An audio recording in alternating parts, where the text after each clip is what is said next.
if you love movies, ask why do you love movies? Like, I love movies because of the story, because of the characters, because I'm moved or transported, or I think or feel or learn something. The same things apply. It doesn't have to be a traditional film. It could be something entirely different, and to me, that's even more exciting. This is like a beginning of a marketing campaign we're putting together, showing like our casting. These are all the different people that we basically are going through our casting. And for me, nobody knows who we are. Nobody knows our production company. Nobody knows anything. But we can market to ourselves here in ITU. We can market to the actors who all cast. They all have a vested interest about how this film does or whether they get selected. So you have to take the marketing of this. No one's going to do it for you. Don't expect, I'm going to shoot a film, I'm going to give it to some massive distributor, and then they're going to get it out there. No.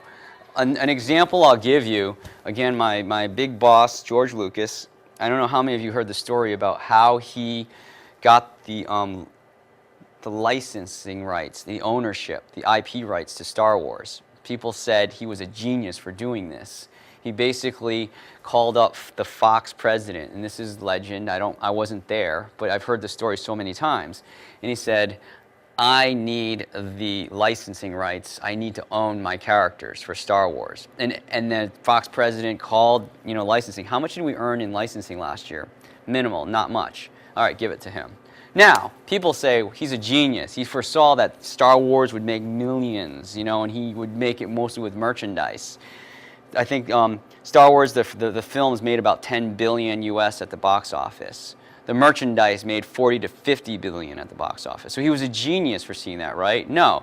He took the licensing rights because he wanted to make t-shirts, he wanted to make books, he wanted to go to sci-fi conventions to market his film. Because he was nervous no one would see Star Wars. And he was right. It opened very weakly. But he built that core audience, that sci-fi core audience, that then spread the word of mouth. They said, this movie is awesome, you gotta see it. Well, that's what this is. This is taking it into your own hands, shaping it yourself, and getting other people to go out there. This is where it starts. Like, I'm always happy that anyone even wants to listen to me.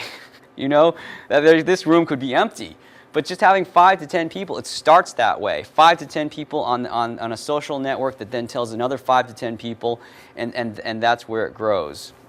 Do you guys think in this hour and a half, you guys have learned how to make a movie?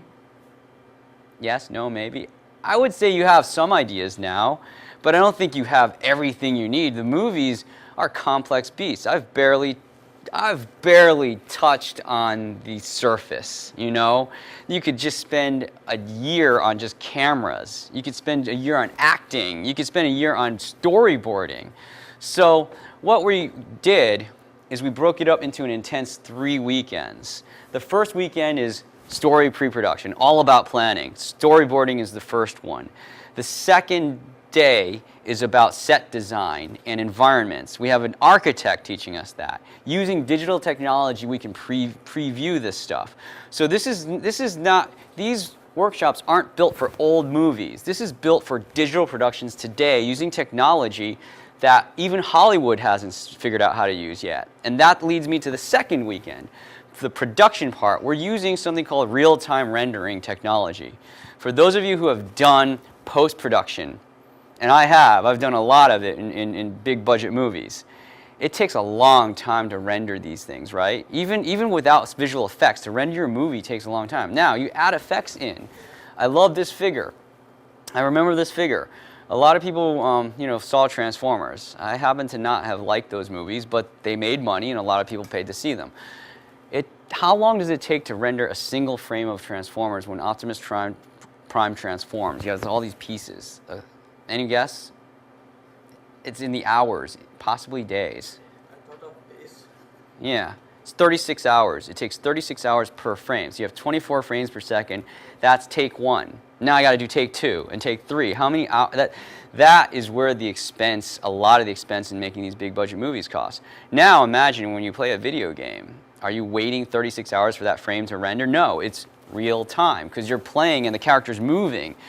That technology in video games is so amazing now, it's not going to be as good enough for, let's say, Avengers or Transformers or Batman up close, but some of the background elements, TV shows, things like that, This technology, Hollywood has not even started using yet. We're teaching you with the foremost experts of how to use that real-time technology to do your previs, to do your compositing, to do your visual effects, all those things you could do now, real-time, much cheaper.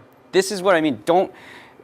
I think the technology is allowing us to free ourselves from the past. We don't need to use the old methods to make, that's why I think this program, ITU's Digital Arts program, is really very much about, if you like movies, why? Then don't get obsessed with the way Hollywood does it. Think about where it's going. And this is where it's going. The last weekend is what I call the package and distribute weekend. It's all the processes we went through, right? But this is expanded over 3 weekends. The last bit is about how do you package this digitally? Not for the movie theaters, but for consumption by the masses. And ultimately today, that's these devices. How do you package it in a way that people can consume it on these devices? This is where the mass media is. It's not theaters. Look at how few people go. How many people have a cell phone now? I'm based in China. In China, there's close to 500 million people who access the internet now. That's still only like a little over a third of the country. That's only a third of the country. Of that 500 million people, about 300 million or so, and this is very rough, but I saw the figures, it's pretty close to this. 300 million access the internet through mobile devices. So this is the mass media. This is where people are consuming movies and TV shows and video games and so on and so forth. So if you want your movie and your story to get out there, why would I target a theater where so few people go? Plus, I'm fighting against giant movie studios who have the money to lock me out. If I'm going to open it up against Batman, I'm going to get killed. So if you love movies, I ask you, figure out why you love movies and figure out how can you get your love of movies out there other than movie theaters. And at ITU, this is what we're setting up. We're setting up this entire system to show you how to tell stories digitally. And you don't have to be locked into the traditional paradigm of film. And you'll be one step ahead of Hollywood, because Hollywood's fighting to keep the theater, fighting to keep film, fighting to keep all these things. But why do you need to keep them? You could shoot movies. As long as you have a good story, you have a good cast, and you have passion, you could tell just as good a story as most people in Hollywood can.